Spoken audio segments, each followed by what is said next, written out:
तो टाइटैनिक एक ऐसा जहाज रहा है इतिहास में जिसे शायद ही आज कोई ना जानता हो। टाइटैनिक का मतलब होता है बड़ा, विशाल, और सचमुच वैसा ही बड़ा और विशाल टाइटैनिक था भी। इस जहाज को उस समय की सभी फैसिलिटी से भरपूर बनाया गया था और इसकी सुंदरता का तो वर्णन भी नहीं किया जा सकता था। इसे बनाने में मिलियंस ऑफ डॉलर्स का खर्चा किया गया था और एक बड़े उद्घाटन के बाद सन 1912 में इसे उत्तरी अटलांटिक के बर्फीले पानी में पहली बार उतारा गया। अपनी पहली यात्रा इंग्लैंड से अमेरिका तक पूरी करने के लिए निकल पड़ा।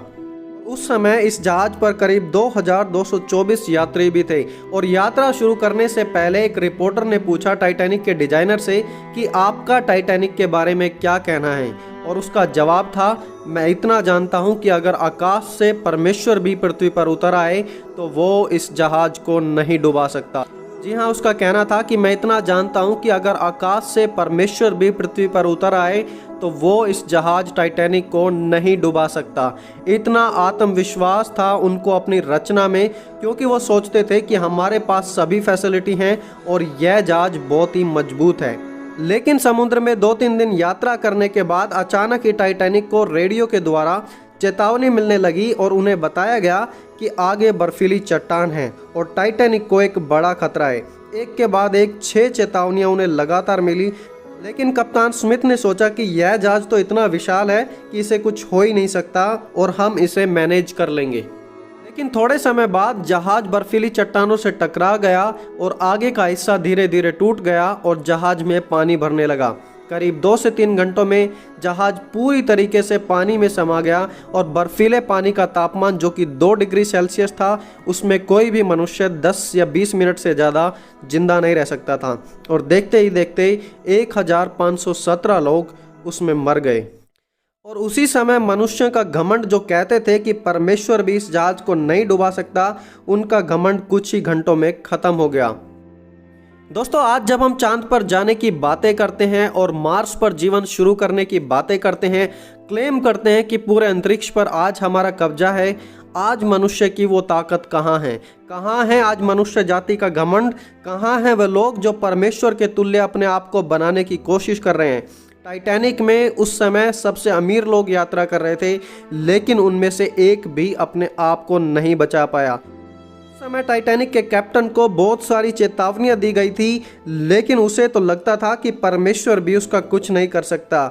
ऐसे ही आज संसार सोचता था कि हम परमेश्वर के बिना सब कुछ कर सकते हैं, लेकिन सच तो यह है कि आज के हालात ने पूरी दुनिया को घुटनों पर लाकर खड़ा कर दिया है और परमेश्वर की हर बात सच साबित होती जा रही है। हम उसके बिना नहीं रह सकते हैं। दोस्तों, प्रेरित पौलुस ने लिखा कि हम उसी में जीवित रहते हैं, उसी में चलते फिरते हैं और उसी में हमारा पूरा अस्तित्व पाया जाता है। आज भी समय है कि हम उस रास्ते को छोड़ दें जो विनाश की ओर लेकर जा रहा है और अपनी सामर्थ्य पर घमंड ना रखें। आज जब आपको चेतावनियां दी जाती हैं बार बार, तो उसे बिल्कुल भी नज़रअंदाज ना करें। बाद में उसके जिम्मेदार आप ही होंगे। दोस्तों, परमेश्वर के बिना हम कुछ भी नहीं है, कुछ भी नहीं। आज हमारी दुनिया की स्थिति ने हमें यह सच बात सिखा दी है। और मेरे दोस्तों, आज जो आप इस वीडियो को देख रहे हैं, याद रखें कि हम परमेश्वर के द्वारा तो सब कुछ कर सकते हैं, लेकिन उससे अलग होकर हम कुछ भी नहीं कर सकते। प्रेरित पौलुस ने कहा, जो मुझे सामर्थ्य देता है मैं उसके द्वारा सब कुछ कर सकता हूँ। टाइटैनिक बर्फीली चट्टान से टकराया और चूर चूर हो गया और उसका कुछ भी नहीं रहा। यीशु ने कहा, जो मेरे वचनों को सुनता है वह चट्टान पर घर बनाता है और कोई भी आंधी, कोई भी तूफान उसे कभी नहीं गिरा सकता। इंसानों द्वारा बनाया गया टाइटैनिक टूट गया और लोगों को नाश भी कर दिया, लेकिन परमेश्वर के द्वारा बनाया गया नूह का जहाज, उसने लोगों को जीवन दिया। और दोस्तों, आप इस बात से अंदाज़ा लगा सकते हैं कि अगर प्रभु की आशीष है तो एक लकड़ी भी लोहे से मजबूत है, और अगर प्रभु की आशीष नहीं है तो लोहा भी लकड़ी से कमज़ोर है। और यही फ़र्क था नूह के जहाज में और टाइटैनिक में।